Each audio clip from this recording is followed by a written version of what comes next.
good morning, good evening, everyone. This is Abhinav Agarwal, your curator of the Indic Book Club, and I am, again, as usual, delighted to welcome you this Sunday to the Indic Book Club open house with Otis. And most of you are and have been attending this for a long time, so you know how this goes, but you send in your writing pieces, you want to improve your writing, you want to get feedback on your writing, learn and hear about good and best practices on writing. You send in your writing pieces to Otis. The link and the page that describes and has the details, including the email, is on indicacademy.org website. In summary, you send a 750, 800-word piece as a PDF document and double space so that there's enough space to read and to annotate, and for Otis to send put his feedback.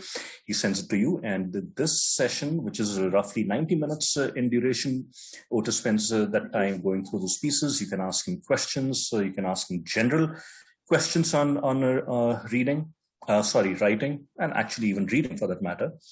And Otis tells me that we have 4 pieces today, so it should be a good good productive session as always. And with that, I will turn this over to you.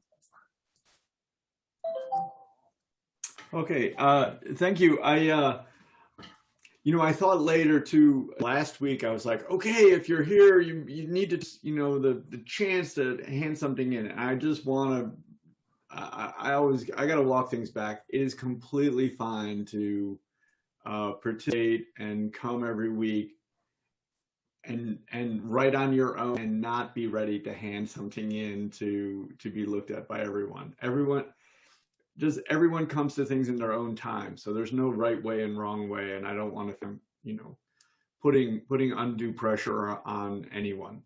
But positively, I said that, and I did get a couple works. So, I'm getting mixed messages about what the best way is. Ashwani, we got some work from you. Let you look at it. I thought it was really intriguing. Can you tell us a little bit about it? Well, I keep jotting down these ideas that I get about stories. Mostly, they touch some page of my life, and then from that one small incident, it becomes a story in my mind.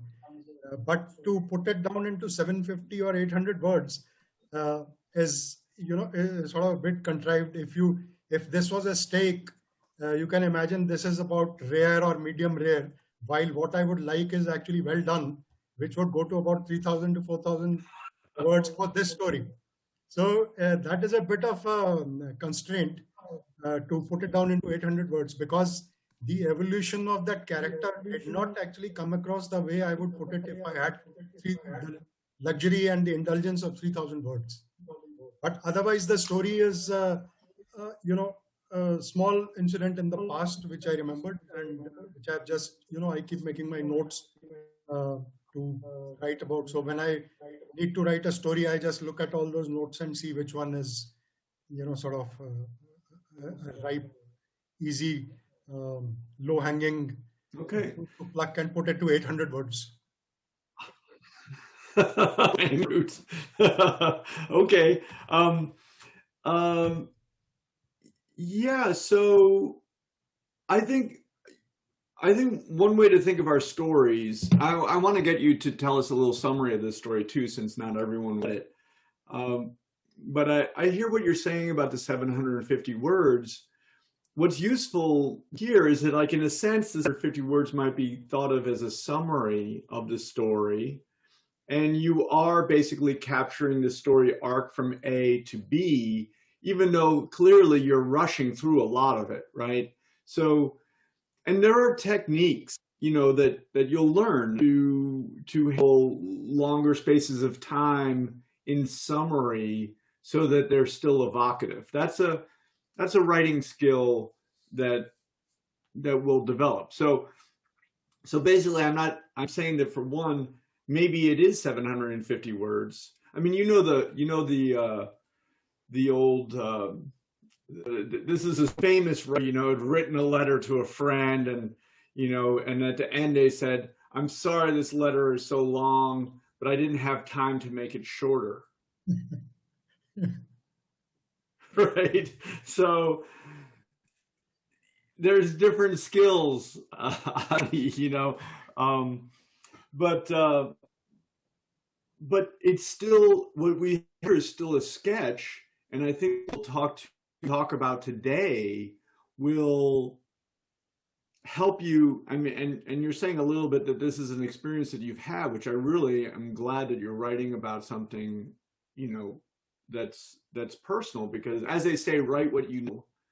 And well, on the one hand, people say write what you know, but on the other hand, Oscar Wilde says only the shallow know themselves.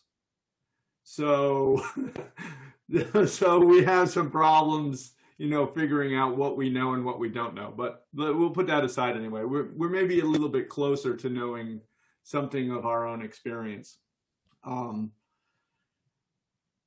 But I think we'll talk about some things today, which will, as a writer, have you go back and, one, not really write your memory of a story, but to write a story that's living in the present, because that's what we're after. We're not after writing memories. Our memories are very fallible. Memories are filled with our own bias, right? How could it be otherwise? And that means that we have that filter on it. So I think that this length is good. I will give you some feedback, and I hope that you will bring that back to this and develop it more. So I think that would be great. So can you tell us a little bit about the plot of this story? I spent a year in the UK, and I found, something which I had not expected, that the Indians and the Pakistanis living in UK are extremely friendly. It's almost as if the two were not inimical nations at all. We used to meet each other. There was no feeling of enmity. Anyway, so the story is because once I got a cab from the local station to go to my place, and that chap was a Pakistani. And then I found that he was such a pleasant guy to talk to, that every time I needed a cab, I would call him. So that is the actual page from my life, which I put into this story. But like you said, there's no point in writing something, just narrating something which has happened to you. A lot of the rest of it is just imagination, which I wove into the story, like you said, what Oscar Wilde wants. So the rest of it is all story. The characters take life from what was real life, and then the rest of the story is just built up on to show that in the initial part of the story, the protagonist is very, very, antipathic towards anybody who is from Pakistan, he himself being from India. But when a Pakistani cabbie stops to help him, when nobody else is stopping, then his attitude, it takes off from there and starts changing. And by the end of the story, he's actually, turned absolutely 180 degrees around.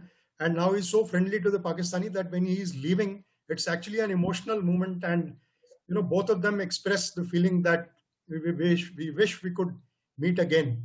And the fact that he's turned 180 degrees around is epitomized by the fact that when he says, I hope we meet again in the future, and the Pakistani cabbie says, Inshallah, then this chap also spontaneously responds by saying, Inshallah. And that is the end of the story. Right. I think that on the arc of this one character, I think is really great. And that's nicely mirrored with your paragraph too, this first paragraph. I might cut some of the word of it, Ashwani. But alarm bell clanged in Anil's head as the car lurched suddenly. The noise of the engine faded away and the accelerator pedal refused insubordinately to respond to his feet. Maybe a few adverbs in there I might cut down, but sitting bolt upright now and keeping one eye on the rearview mirror, he steered the powerless car to the left. once saved the road and stopped, he heaved a sigh of relief and thanked Lord Shiva. That's wonderful. I mean, you characterize him so quickly and wonderfully in this first paragraph, and then we see that, you know, thanks Lord Shiva, and then inshallah, you know, comes later. So we see that those two things mirror each other and cover the arc in a sense. And he reconciles that with himself too, that he has his belief systems and he still responds to his friend in his context. I think that is great. I actually have quite a simple thing about this piece as it's developing right now. So remember how I said that a story requires courses of protagonist and antagonist? Okay. So this is just sort of the way I think about stories a little bit. I'm like, hey, well, you know, all of this worked pretty easily in a sense, right? So, you know, we have our protagonist. He has some prejudices against Pakistani people. He meets the cab driver. The cab driver is basically wholly good, right? He's just a really good person. And it arcs so that finally in the end, the protagonist accepts the humanity, you know, gets over some of his bias and connects in a human way with this cab, right? Antagonist piece. So in my way of thinking, it's not an equal struggle. The cab driver is much more powerful in a sense than the protagonist. The protagonist comes in with faults, right? And the cab driver, in a sense, has none. So that the cab driver should be victorious at the end is a foregone conclusion. So to me, like that little, whatever, this idea I have, when we take that back and we say, well, the issue is not the story, right? Because we don't have a story in which the protagonist is wholly, let's say, in this case, prejudice and wrong, and the cab driver is wholly good. That's not true of life. That's not true of life. So we come back to try and figure out, well, can we get deeper with both characters so that they're antagonists? They're both more human and more balanced, right? Right now, we're only getting one view of the protagonist and we're only getting one view of the antagonist. But neither of those are actually particularly human because we're more complex than that. So what I would like, so that's sort of my little pushback on this story, is to figure out how to get a complex humanity on the page from both of these characters so that they're equal and never going back and we're arcing. Yeah, I think that sort of says it. I mean, I think that this story sort of illustrates that nicely. It illustrates the concept nicely that if the struggle is basically easy or guided, it isn't exactly that sort of dynamic struggle that we're looking for. We're looking to get someplace deeper, and I think that you can get someplace deeper. I think you might feel some from the length and all of that. So maybe that takes some reconfiguring. Maybe you're only going to write one scene next time, but I think the place I'm going to go is to try and get to a deeper, more complex humanity from both characters. And then I don't know exactly where it's going to go, but I look forward to it. And I think your whole context is interesting too, because you take these two characters and you put them in the UK, where they're not vying for territory, right? You know, in the homeland, they're not vying for territories anymore, and there's not that physical presence. They're both dislocated, right, in the UK, and that binds them in a way. I'd be kind of interested to see, if you took this in a fictional realm, if they did meet back, you know, in India, what that would be like. If it would then return to a kind of split, but that's for further consideration. But this is my main comment, is to think about that equality, protagonist and antagonist. So in a way, if we think of the protagonist as being, right now he's bigoted, let's say, but we want to get to a more complex him than just being bigoted. And probably with the Pakistani cab driver, we want to get to a more complex place with him than him just being good, you know, and just being good in a sense. Like, we might even look at, why is he being good? What is the purpose of that goodness? What is the purpose of his stopping? You know, is it all simply benevolence, or is it something that feeds him as well, maybe even his ego, so that he thinks himself as a good person, right? And in a sense, when people think of themselves as doing good so that they're a good person, that also means that they're above other people who do not do good acts, right? So it's an issue of status. That's more complex. Anyway, those would be my couple of suggestions, but I really like the subject. I think it's a very intense subject, and I hope that you pursue this story. Can I ask a question? Yeah. Do I take this as a takeaway that between the protagonist and the antagonist, the protagonist must always be shown to be superior to the antagonist in some way or the other?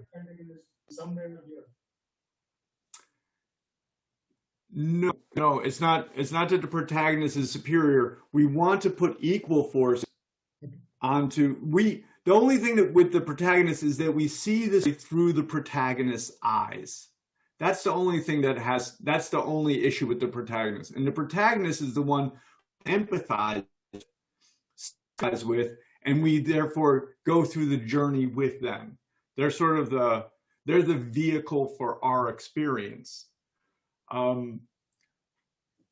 We want to show the complexity of, so in the point of view character, for one, right now you're not really showing this character's complexity. You're showing his bigotedness, yes, and his sort of close, but you're not giving the why of that. You're not giving you're not giving us a broader view of the protagonist. So I just want that protagonist to be more complex.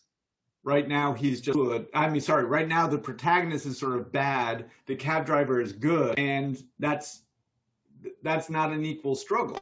It's bad, and that's a sort of foregone conclusion. We want more complex from the protagonist, and we want more complex from the antagonist. So, like, for example, you know, I actually really like that when your protagonist gets into the cab and sees the Pakistani flag, he'd be very quiet, and, you know, just kind of, you know, clutches up, right? But there's no effect really on the cab driver, right? The cab driver would notice that, but the cab driver really just remains consistently good and doing good things, et cetera, et cetera. I don't think that really reflects reality. I think the reality of the cab driver, now we don't his interior view, but it's just like, it's probably like, you know, I do good things. I've made a commitment myself to do good things, and I have to even do good things for this jerk, right? You know, like it's a little bit more complex. I mean, he's going to be like, oh my God, another, you know, bigoted Indian who I have to drive around. Oh well, this is just what so not in his mind, we have to figure out a way for understand that complexity of emotion. He's not going to be, he's not going to be affected by the animosity of the person. He is going to be affected by it. So we want to show that, and that makes him a more complex human being. Then, so that's the base when they first meet. Then as they get to know each other, we're going to see that. We're going to see both animosity, we see them going back and forth. It's going to be more of a dynamic relationship than what's happening right now. What happens right now is we have the person come in and we only, in his big perspective, this person's only good, and we basically just go like that. We're just moving in one direction. It's not actually going back and forth. It's not actually even antagonistic in a sense. That makes sense. I've got my answer. Thank you. Thank you.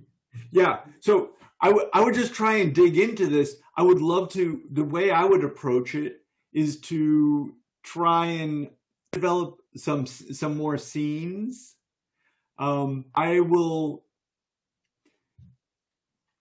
A story is also sometimes about what happens, and it's also a little bit about what doesn't happen.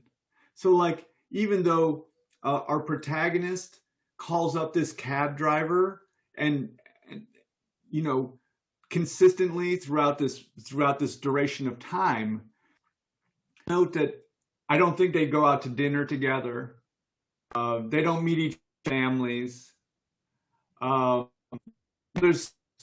does not happen between them in terms of them meeting. They have a relationship that's based on money and it's a transactional relationship.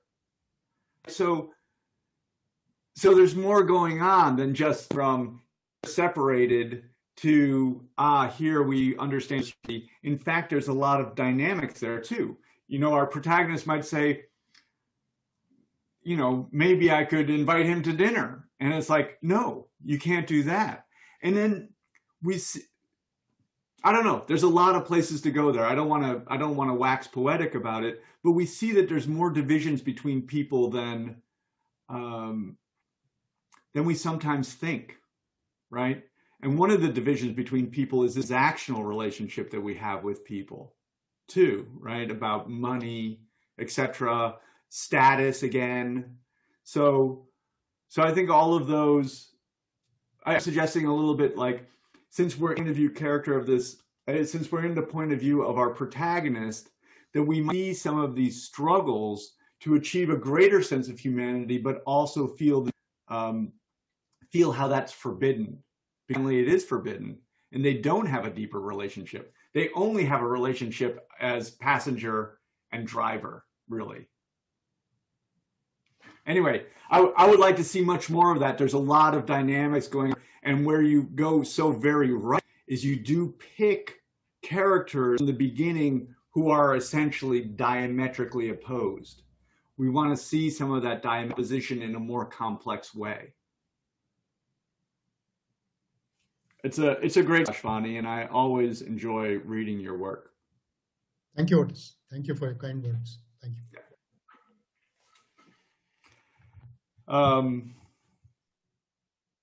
Let's see. Ram,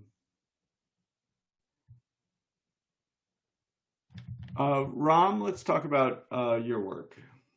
Otis, we can't see your screen. Oh, what? Oh, my goodness. Oh, I wish you'd told me that much earlier.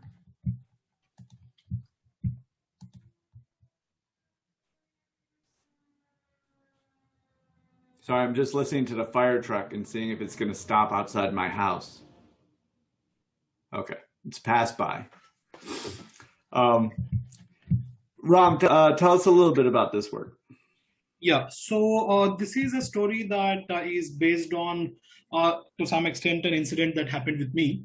Once I had taken a cab, I had to go back and forth between the airport. It was a 4-hour kind of a drive that I spent in the cab, and I got chatting with the cabbie, and he told me about his childhood.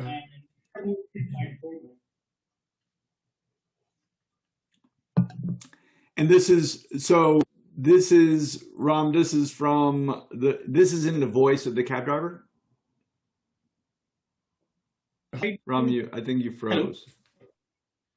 Yeah. So what I have tried to do is when I was writing, I sometimes felt that, yes, we normally feel that good language is necessary. And I am also somebody who subscribes to that, the language needs to be good. So then I thought that why not try and separate out the language and the story to see if a good story can stand on its own without good language. So I tried a very, very different voice in this to see how the effect would be. Okay. I think it's interesting. This week we have 4 pieces. Rashma has a piece, Madhavi has a piece. You have this piece and Ashwani's piece. And what's interesting, we don't usually have this. We usually we kind of sometimes have a central issue that we can kind of apply a number of pieces. But in this case, Ashwani's piece to me really points out this of protagonist and antagonist being equal. Rashma's piece, as she forwarded this a little bit, it's a little bit idea driven. So we're going to talk about ideas a little bit. And your piece is very much about voice, and we're going to talk about voice. And Madhavi, we're going to talk about character action again, because Madhavi will talk about how it goes into backstory. But if you remember Madhavi's work, we continue to have this issue of this queen or princess, and what is she going to do, right? What does she do? Because action of character is the driver of story. That's the line that we're following. So it's kind of interesting that we really have like 4 things that we're going to look at. And Ram, your piece, that's able to say your piece is really about voice. So I'm not sure if I've said this in this workshop, but voice is a very intoxicating drug us as writers. I think it's one of the things that I don't know if it's necessary to being a writer, but like we love to hear the music of language, and we appreciate the music of language no matter what that music is. And like you say, you have this sort of formal vision about good language and not good language. And I would like to throw that out the window, first of all. So there's no good language and not good language. There's language that evokes and moves the audience, and language that fails to do that. And certainly good language and academic language often fail in that regard, whereas other language very much succeeds. So there's no, language is just sounds that go off in our brain, right? Silently. So when I read this, I really do like the language. I think that you have, I don't know if this is is this like would you consider this a translation into English? So is it like from, yeah, so this is it a translation in your mind? So this is the voice that I have used is of somebody who is not familiar with English. He knows only a few words, etc. And he thinks in Hindi. And what he thinks in Hindi, he's doing a literal translation, including the idiom and the syntax from Hindi directly into English. So somebody who's familiar with Hindi, they will probably be able to appreciate when they read this that, okay, this is exactly how somebody who would speak in Hindi. Okay. I think that is great. I am definitely getting a sense that the voice that you're creating here is consistent. So I feel like I'm going into a consciousness, and I basically understand what's being expressed. Okay. I think it's a very unusual voice, a voice that I have not heard or read in literature before. So I really like it. My comment is going to be fairly simple, though. A little bit like Ashwani's. I'm going to my boilerplate advice. Even though the voice is good, we still have the issue of shell. Of course, yeah. So even though it's a very intriguing voice, I think exceptionally intriguing voice, but can you get this voice to show us things rather than tell us things? Right. Because there's an absence no matter what.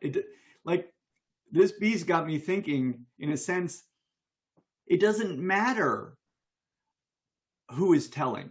When we have a voice that tells, basically whatever it is that's being conveyed is dependent on what we can call authority. Aristotle breaks up rhetoric into three categories: ethos, pathos, and logos. Ethos being the authority of the author, pathos being emotion, and logos being logic. I sometimes logic as being the sequence of events. So narrative is a sequence of events. I think of that as being the logical movement of a story. Pathos obviously are the emotions that we can evoke through our sympathetic response towards others. Ethos is this authority. When we tell, no matter what voice it is, when we tell, we're depending only on ethos. Right. We're depending only on the authority. And so either I accept the authority or don't. But it doesn't matter whether I accept it or don't. The issue for me is I do not have an emotional experience. Well, I don't have a logically emotional experience. So I go back to this maxim of mine. The reader does not read to read about an experience. They read to have an experience. Yeah. Having an experience is emotional. Having an experience goes along with that, that flow I was talking about the other day between the A and the B story, or the emotional roller coaster. But basically it's that feeling of having transitions in emotion. Those transitions in emotion can only occur when the reader has a sympathetic connection to the character. Sympathetic connection means that my body, my central nervous system, my sympathetic nervous system is essentially attached to the body of the character that's the vehicle for the experience. So that when something happens to them, like they're going into the bank and trying to get the money, and I'm worried about whether they're going to succeed, I feel it. That's the level that is lost when we just tell. Because we'll see that when we just tell, oh, this is going to be good. When we just tell, there's no body there. There's no body.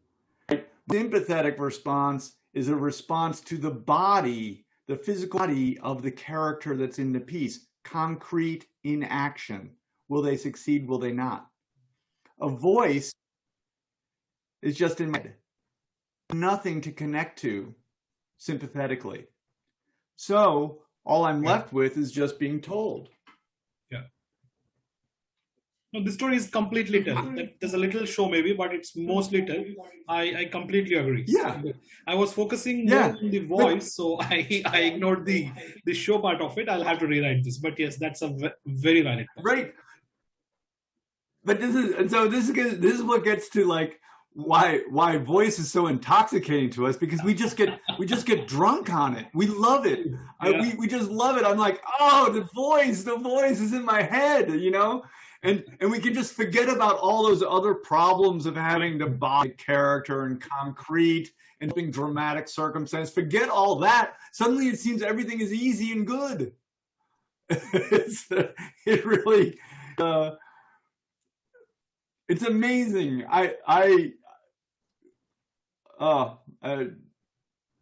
We do love voices. So now you have the voice. I think the voice is very, very intriguing. Now tell a story with it. Yeah, right. Right, I'll do that. I'll do that. But I hope that what you've seen actually is the experiment that you went through. You basically you gave yourself a task, and I think that's a great learning experience to recognize that you have this bias about language, right? And you challenge that about language, and you produce this. And so I think here actually probably more than maybe more academically trained language, right? Here you have a voice that's capable of poetry. This is a very, very interesting voice because it's new. It's new, and it have ways of expressing things I'm going to know, but it's also going to be a fresh slant on these things that I know. Right. I'm going to be seeing it from deeply within a perspective. So I think it's a great experiment. It was very challenging because I had to make sure that, like you said, the consistency of the voice had to be maintained without losing the meaning. Because it's already difficult to translate a thought from one language to the other. So here I was trying to retain the syntactic structure and the idiomatic structure of that language in a different language, make sure the audience does not get confused. So it was a bit of a challenge. Well, that's very high level intellectual work, that I'm personally not full of, but I think you achieved, because I do feel that this is very consistent. Right. And I think that you did it well. Now to employ it in storytelling would be, a tremendous effect. Yeah. And use other things. Yeah. The thing about voice is, so this is a thing I think secretly about humanity. We always do what's easiest. So like I definitely wrote a lot of pieces that were just like I was just exploring voices. I mean, right. I believe it or not, I was a very quiet child. I kept my mouth shut because like everything I said was wrong. But I found that if I used voices, I could speak. So I loved doing that, and it was easy for me to do it. Getting dynamic, dramatic action on the page in a concrete way is very difficult. Working with characters, it is. What's difficult about it is making that imaginative leap into another character and being them in action. That's difficult. Yeah. For some of us. Some of us have any trouble with it. Elmer Leonard, no, doesn't have any, but some of us do. Anyway, I think it's great work. I did love the voice. Thank you very much. For sure. Yeah. Rashma, let's talk about your work.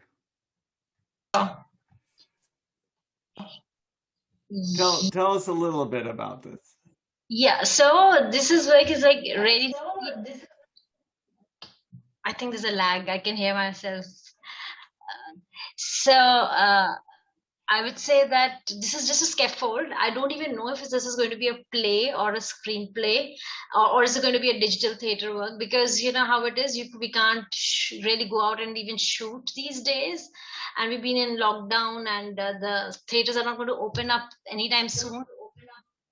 And even if they do, we'll not have audience coming in. So I'm just trying to just create this structure which could become anything later on, depending on how the team feels. I would perhaps take it to somebody who's going to direct it, or even actors, and see how we feel about it. So basically this idea just came to me. I was it rode on another play. I was writing another play which was more fun, which I had even mafia and chase and all. And then the second wave hit India, and it was kind of just chaos. I couldn't write anymore, and then that play just stopped happening. And when I sat down to write that play, this emerged from whatever consciousness, and I'm just in the woods with it. I'm kind of not planning it. I'm going with the flow. I'm just trying to because there's some bigger ideas here which I have in mind. Just things like that, civilizational fall that has happened, and that I feel that we as human beings can no longer sing that song of eternity, and it's kind of now only to the birds uh, and other beings to sing that song. And I have certain images. I have these images of Rukmani playing a violin and classical, but so this is just how it's emerging. So I have some flashes in my mind of images and these ideas. So that's where I am. But I thought, since you kind of urged us to submit, so I thought, let me just be brave. It's very raw, and it's mostly in my mind right now. So that's where Yeah. yes. Well, I think it's manifestation, of what's in your mind, and I can see so much creative process. I really, I like how you're pulling things in from all over, and drawing them into this frame. I think it's great. It makes me. Are you engaged in production, and do you have attachments to production companies? Yeah, no, I don't have, not for TV production, but I have a theater group, and I'm attached to actors. So I would kind of, at some point, they would come in and we'll just have a reading or a couple of readings, and we won't meet physically, but perhaps on a Zoom, and then we'll Do see you have merging. Yeah. do you have tech people that can, do you have film people? I don't have film people. I have one tech guy who's good with sounds and light, and I know some people who are connected to film people. So I really do. So I don't have the screenplay writing ability in that sense, but I'm just, because I'm just putting it the way I'm seeing it right now, and I Yeah. can pick up a plate, three people standing on the stage, and like I've done work with that format, and it works pretty well with just three people on stage who never leave the stage, and lights come, and then the stories will merge. Idea, yeah. I have a friend who just sent me something about video poetry. Okay. Because you're drawing upon so many different things here, it has a little bit of that feel. I haven't looked into it, and I've made a couple of videos too. I like, it's just different processes. Like I'm not wed just to writing. That's not the only way. We want to try and make something manifest. Here, you have so much skill and able to construct these documents, which being able to get them first rather than shoot them first. From my experience, like when I work in video, I tend to shoot first and ask questions later.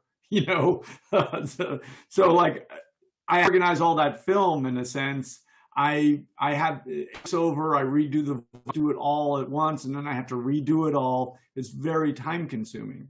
Yeah. Obviously, writing it basically takes care of some of that time issue. That's what we're doing when we write. It's very easy to work with, hard to work with video equipment and actors and locations and all of that stuff. So that's time consuming. This is not as time consuming. But I think that this is a great start of these sort of, the images and ideas that are coming, and you're collecting them. I really like it. I don't know how long you were going, and you already anticipated this in your email. I mean, I just write at the end. I mean, I think, the issues are going to come to you. I mean, if we look at the obviously that's a long dialogue. It's a speech. Right. Is that going to be dynamic enough if it's a play? I'm not sure. But if it's really imagistic, I mean, I don't know how you're going to construct it. What are the dynamic things that are going to be involved in let's say, shooting that, if you shot that as a video, we always want to think about our dynamics because we need to keep it interesting and varied. We want those contrasts and conflicts, but we don't want them to be so many that it becomes confusing for the audience. But we want something to make it sort of acutely interesting and engaging. We don't want to either, the two poles, we always want to be aware of the two poles. We don't want to bore and we don't want to confuse. So we have to have a sweet spot in the middle of that. And then I just mark at the end, back to Rachmani, and I'm not sure that we've arrived here, but I don't know where you're taking this necessarily. I don't know that it's fully developed. We get someplace that I'm not really prepared to understand, Right. As either intellectually or emotionally. So that's just, but that's. We like 2.5 minutes. The whatever. Yeah. So like one thing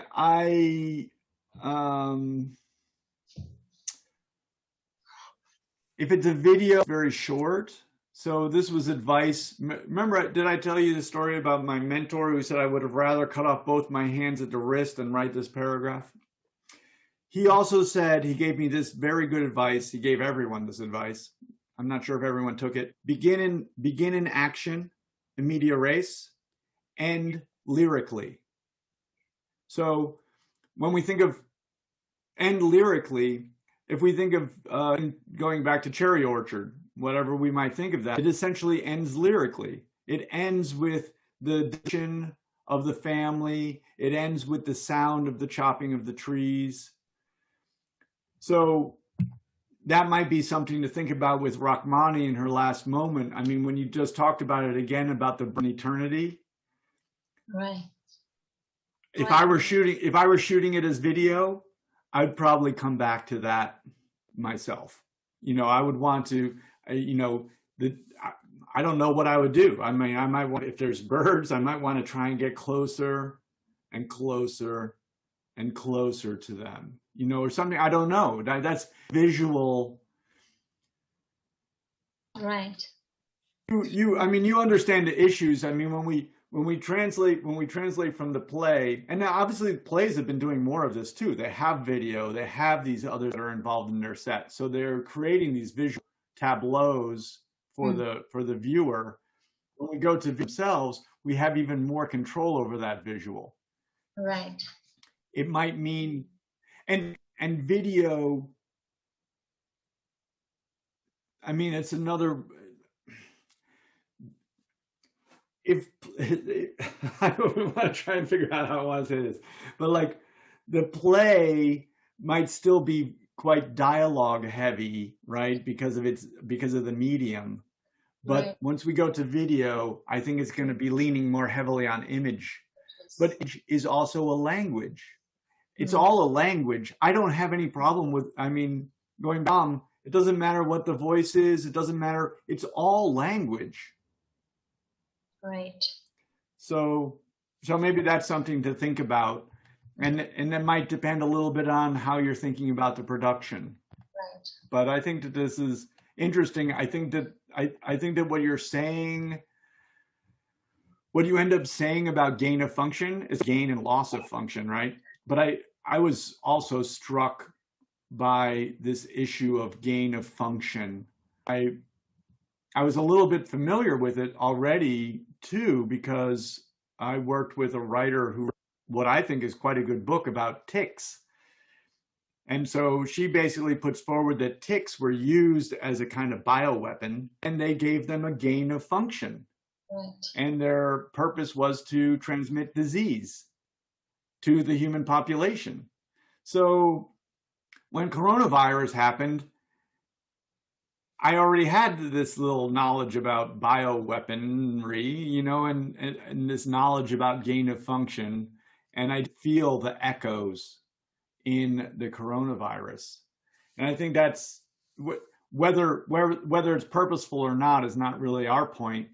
The issue is that these organisms do gain function, and we don't gain function as quickly. And a poem about this, a number of years back, I wrote a poem about essentially viruses, because they mutate far faster than we do. So there's a movie in the US, you might know it, a Western called The Dead. No. You know, there's the quick and the dead. So they mutate faster than we do. But I think the thing that you're saying that's most potent is actually the transition of consciousness, right? That it sort of strikes everyone, the notion of eternity for human beings comes into focus in a way that's pretty stark. So I think that that's a very powerful transition that you're trying to, capture. So I think it's great. I would love to figure out how to get you involved with production companies so you could start shooting some and see what these images turn into, and you could work with that as part of your medium also, and see what I find with video is that, because I don't have skills in terms of that, my vision and when be produced are different. There's a translation between that. Yes. But it's the same with everything. I mean, I think when we write, and I've thought about this, before we actually start writing, we have this platonic ideal of what our story is. But then we translate it into words, and we find the difficulty of now having shadows on the wall. It's not our platonic ideal anymore. So we always have these problems. We always have to work with the reality of what we're capable of. Right. But I would definitely like to see working with a production company and shooting some of these shots. Okay. I would like to see what they look like. Right.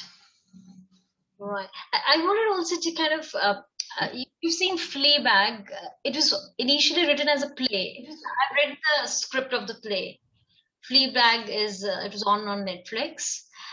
And oh yeah. And it's a whole long monologue that plays like 1 hour to 2 hours, and she just engages the audience with her act and the storytelling. So kind of, I don't know how. I know it works. So if you have longer monologues, when you have, I don't know how it will videos with the tech people or what with the lines, or maybe we just edit out the lines. Yeah. So it's going to evolve for all these characters have a journey to take.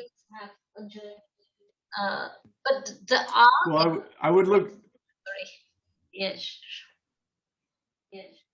Oh, sorry, you're cutting in and out a little bit, but in regard to Fleabag, I haven't read the play, but I would be interested in reading it. What I would look for if I were reading it was how do they, going back to what Ram's work, right, where we just have voice, but it's still just telling. It doesn't affect us. It doesn't draw us in imaginatively because it doesn't have the concrete characters in action.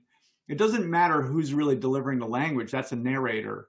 But the language itself that we end up getting does matter. Is it abstract? If it's abstract, we don't connect to it. But we might connect to the character who's telling us the abstraction. Yeah. If it's just a person narrating, in a sense, I mean, if it's just a person narrating, then we might not attach to that. So there's a difference when we look at, let's say, there's a woman standing there, does things, sometimes abstractions. And I love Fleabag, the little bit that I saw, I love how she breaks the fourth wall and creates a tension. Right. I didn't follow the whole series through. I think that adds something, it adds something about the nature of the reality that we're dealing with. It adds something about the mental landscape of our character it's it's fascinating. But anyway, I would love to see that play and see how the playwright handles that. These are things that we always have to keep in mind. If you're if you're a chemist, what I like about your chemist monologue is that there's a lot of concrete words in there. So like even that matters, concrete words versus abstract words. Right. We always want things that are going to ground us and basically for the audience evocative of something. And then we try and create something, whatever we're evoking, that ends up being patterned in a certain way. That's what we're basically doing with language. So we evoke something with this word, this word, this word, this word, and then we create a pattern out of that that leads somewhere. It's always poetry in motion. To say poetry in motion is redundant. Poetry is motion, it seems to me. And it's moving that sort of emotional consciousness direction to achieve some certain effect. And then we change that emotional direction in the next scene. Right. But these are things that you would work out. If you shot them, you would say, shot the chemist scene, for example, you might say, oh, well, it's falling here. I'm listening to it, but I'm not engaged. It falls, or I'm confused, or I'm thinking about going home and, I'm thinking about going and getting some popcorn. We begin to notice and then we adjust, and it's a different way to work. Right. I get what you mean. So maybe kind of if when I've reached a substantial length of the work, I could call in the actors and we could just do a Zoom recording of the thing and get a tech guy and then, see if we can incorporate some images into it and see what it's looking like. And then I go back and edit it and, I don't know, shoot sometime in the future. Yeah. A proper, yeah. Yeah, I think that would be great. I mean, it's great to put it. You have to be a certain kind of person. I'm not really the kind of person, but if you're a social, I like just being in my room and typing. But like, if you're a social person and you're good with working with others, which you have to be to produce a play, to produce a video, to do these various things, then it's to get everyone into the workshop and and as you're collaborating with them. The person reading the part is like, I don't know what I'm reading. I don't even know why I'm reading it. Or maybe they're saying, my mind is working while I'm reading this, and you're like, okay, so that's not working. Let's make something, where you're deeply engaged, where, that make fun of this idea. Actor says, what's my motivation? We make fun of this in comedies sometimes. The person is playing like a banana in a commercial and they're like, I don't understand my motivation. But that is central to the actions of character. What is their motivation? And right. For their actions, for their dialogue. Why are they saying it? Why are they telling us this? Right. And maybe if possible, I'll record some of it and then share with you, and that could be another, instead of a submission as a Word file, that could be a video file submission. I would love to see it, and I would love to be involved. I mean, well, that'd be great. That'd be maybe you get a part for me in there. Maybe there's a part for me. Maybe there's a part for Ashvani. I like Ashvani as the chemist. Casting, right. Right. Right. Yeah, you can send auditions. Yeah, we'll audition. I love that idea. I think it would be, I don't know. Production companies. So even though I'm scared of social situations, I love the idea of collaborating with people. I think that's right, especially it's powerful. It's sort of like yeah, I just thought I'll share. Yeah, in theater, I did a piece which we had 3 central characters, and they kind of their stories meet at a station platform. And when we started workshopping it here with actors, it just became we wouldn't know, 4 or 5 hours would just go by, and there's new dimensions that would be added to the characters, and the kind of so it's learning as a writer to be part of that group is what I feel. Yeah, so Yeah. it's important to be part of that humbling experience and just giving away your work to others.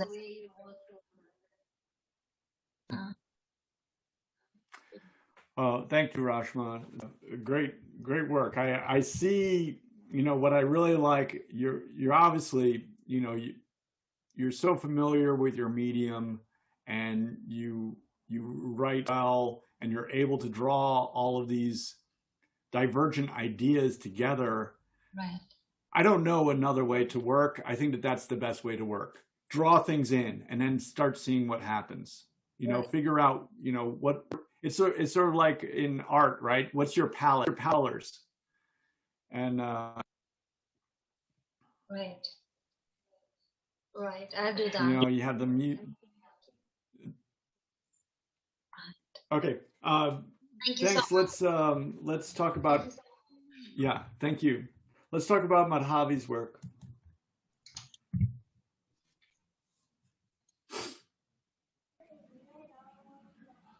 Hi, Otis. Madhavi, how are you? Hi, I'm fine. Okay.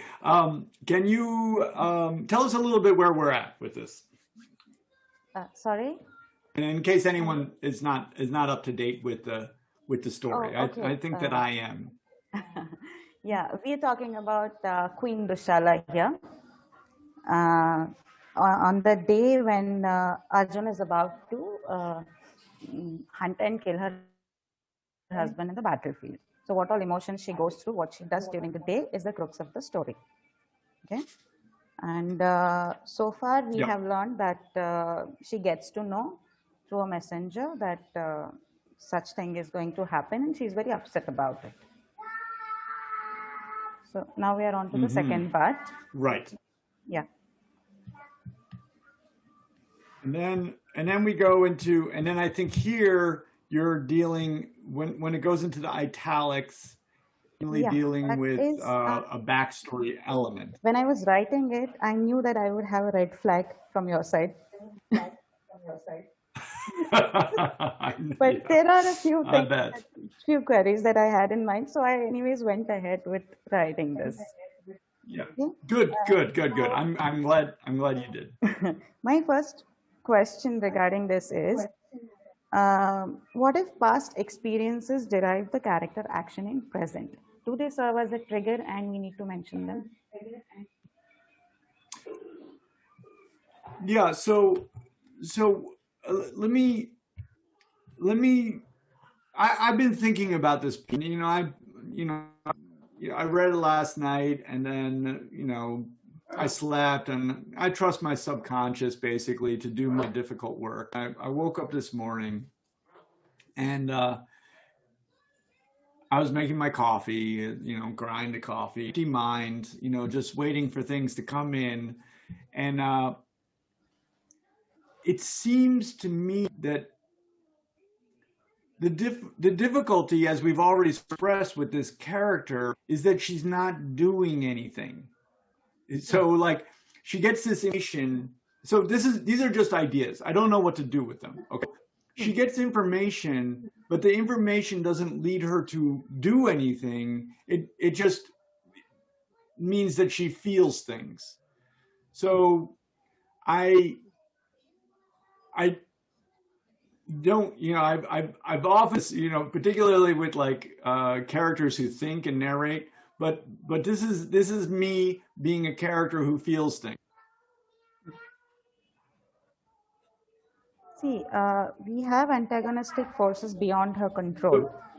Okay, so Right. Going by what you I mentioned last time, I have a story B in mind, like wants versus needs. So this is the story A, that she has learned that something is going on there and she has no control over it. She doesn't want her husband dead, and she doesn't want her cousin to die either. Okay, but that is beyond her control. then there's again an underlying need of what do you say, being accepted and being respected by her family. So in this backstory, there is this reference to like how Arjun changes her notions regarding respect. She used to think that respect is only given to the elders, and the younger ones are not entitled to be respected or to be treated well. So he is the first person who treats her well. And from there stems her love and affection towards her cousin. And despite having 100 brothers who are there to protect her husband in the battlefield also, she is still attached to Arjun. So doesn't that warrant a mention somewhere? And how do we present it on paper? Let me say, I don't know. I don't necessarily know. I am a very simple person. Sort of like, I want to get into the physicality of the character, and I want to, so this is something that I've said for a long time, and I use this as my base. So we have Ernest Hemingway, obviously well-known American writer. And I haven't even really read Old Man and the Sea. I don't even know what it's about. But what I imagine it's about is a boy and his father. Okay, so for Hemingway, he doesn't say, okay, I'm going to have a boy and his father, you know, sit each other underneath a tree and talk. He has them on a boat fishing, right? He has them on a boat in the ocean with a storm coming, and they're fishing for marlin. Why does he do that? He does that so that they can have something to do, so that they can demonstrate themselves. The says, boy, you got to fish or cut bait, you know, or whatever, some other cliche that we use nowadays. And the boy grabs the fish and the knife, and he brings it up to the head, and he pulls it away. He throws the fish overboard. I don't want, you know, whatever it is, we have able to do things then that are physical, that demonstrate who they are and demonstrate the issues at hand. So I'm just going to take that and say, so in my simplicity, I just want your character to have to do something. Like, so this is the way I was thinking. I was like, okay, so she's learned basically, I don't want to be too complicated about this, but like her husband and Arjun were already at war, right? They could have died anytime, right? I mean, they're at war, they could die. So she's already had to deal with the issue that they could die, or for some reason she felt like they couldn't die. That might be interesting. I don't know. But one of the issues is we've started this story here with this information, what has changed? Well, it seems to me what has changed is that the death of both of these characters is now inevitable, right? Yeah. I mean, there's no, whereas before she might have been thinking that they might die. Now she thinks they will die. You know, right? There's a difference. They might die and they will die. So if that's the trend to this point here, then what does she do? So I'm just going, so I have no sources and no texts, you know, because I know nothing. But we begin to, you know, prepare the funeral. I don't know, like, are there funeral rites? Is there something? I'm just trying to get her to do something. I'm trying to arrange something. I also, like, she'd be like, my husband is going to die. I have to prepare. I have to do this. I have to do that. To get her to do actions is my number one thing, because I want characters in action. And it's actually, the force of antagonism is not this information. The force of antagonism is a physical dynamic interaction with something of you. So like, that's why I'm my acting. When I say, okay, this is me having emotions with something that's outside of my control. Nothing's happening.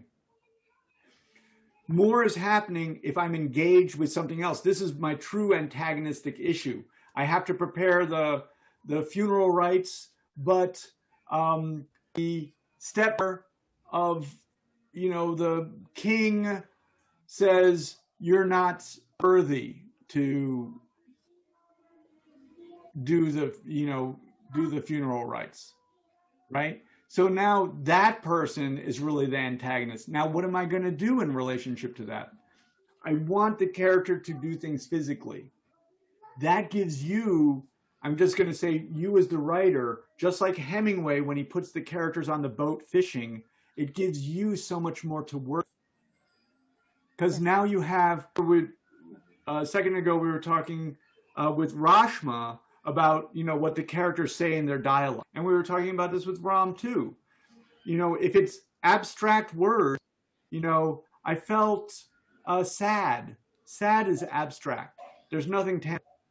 But if I say, I grabbed the urn, hit Uncle Joe over the head, that's tangible. That was a joke, sorry about the, But we want to have concrete things happening. We want the father to say, son, grab me the fishing pole and the pike, right? The son grabbed the pike, hit to the father. The father said, do it faster next time. Out here, you can die in a heartbeat, right? So we want tangible things. It gives us something as writers to work with. And so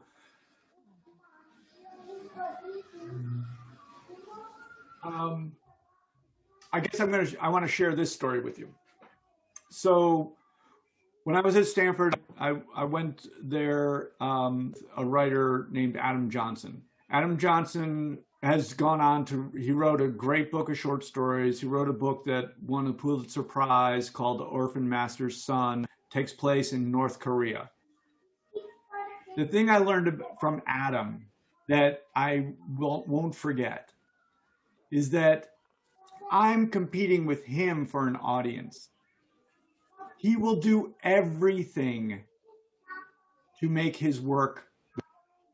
He'll put it in the most exotic location. He'll have the most interesting characters, and he'll have them doing the most fascinating things, right? So if I'm going to compete with Adam, I better choose to. Because I can't compete if I basically, cut off my arms, right? If I cut off my hands at the wrist and I write characters in action, I don't stand a chance. So it behooves then to figure out what is the action.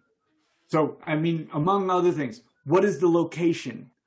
What is the setting? Make that setting fascinating. Get character, make her fascinating. Get her to do things that are fascinating. Get her, when we think about our protagonists and antagonists, I've said this for a long time, but I'm trying to really mean it. These two are in conflict. We want them diametrically opposed. I want this. I want this. We don't want them kind of like that. They're not on a dance. They are diametrically opposed because that creates this effect from their interaction. We want to use all our tools, is what I'm saying. And we do not want to give any of them away, because if we give any of them away, when we sit on the bus and we see someone with an open book in their hand, guess whose book it's going to be? Adam Johnson's book. And we do not want anybody to read Adam Johnson's. I'm going to tell him I said this to everyone. We do not want anyone to read his book. We want them to read our book.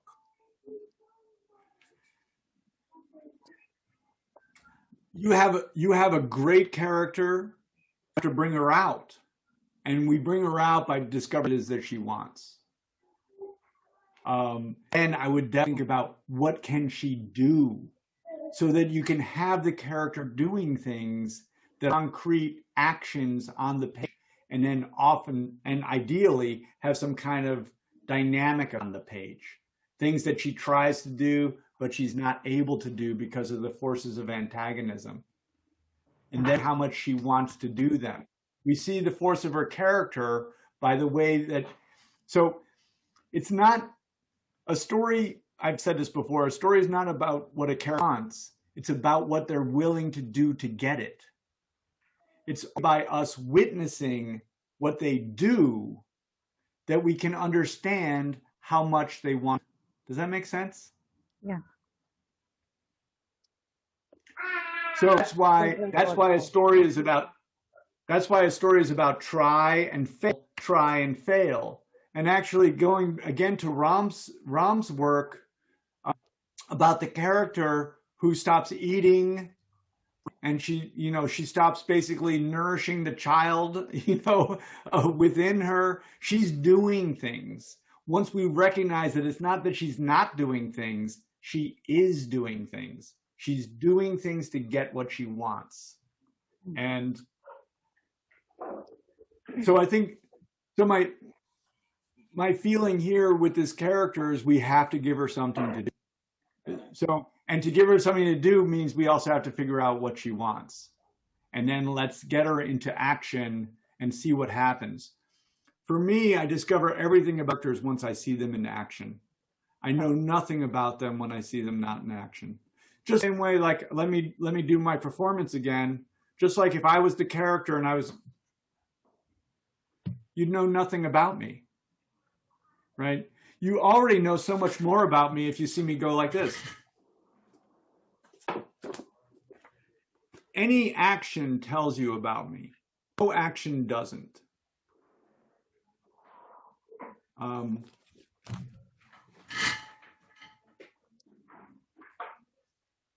So anyway, those were my thoughts as I was grinding my coffee this morning about your work. And I love this story and I love this character. And so I really want to urge you to take the step to give her some actions, even though I think that you're resistant to do it because you don't know what those actions are. And that you're going to have to invent. Sure. I'll come up with that in the next session. Yeah. And I think it's really interesting once you start thinking about the character, like let's say it was the funeral rites. Maybe one thing I thought about your character is that, she might be thinking that, well, her husband's going to die. Well, what's going to happen to her then? I'm pretty sure I would think about that. Yeah. We do tend to, even though other people's deaths, obviously they affect us. We're really attached to ourselves and our own survival too. So that's probably going to be somewhere. And then the other thing that's happening is that, like you say, is going to die too because of this curse. And so what is her loss there? Her loss there is this sense of someone treating her with respect. And now that's gone too. So I'm interested in what happens. Perhaps, who knows? This will start to become inventive. If she starts preparing the funeral rites for her husband, maybe she starts to prepare the funeral rites for Arjun. Maybe she has to do that in secret because I don't know. This is the convention that we want to engage in, or else the sad. Going to read Adam Johnson's book and not ours. So I'm rereading Adam Johnson's book right now, and it is so good because I want to make sure that every good thing that he does in his, I also do in my book.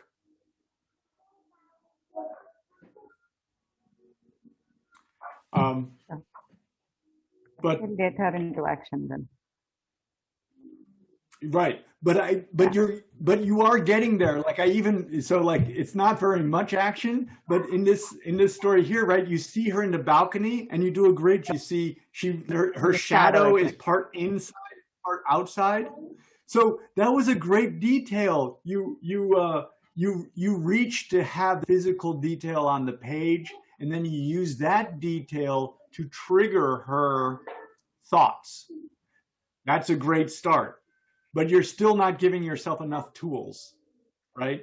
Give yourself the tools. We cannot succeed without the tools.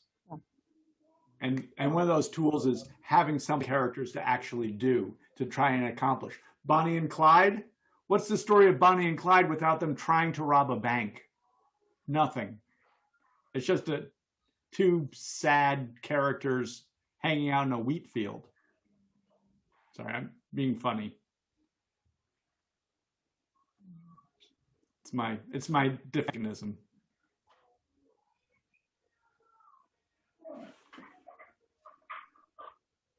Any question, anything? And that looks like a wrap for today.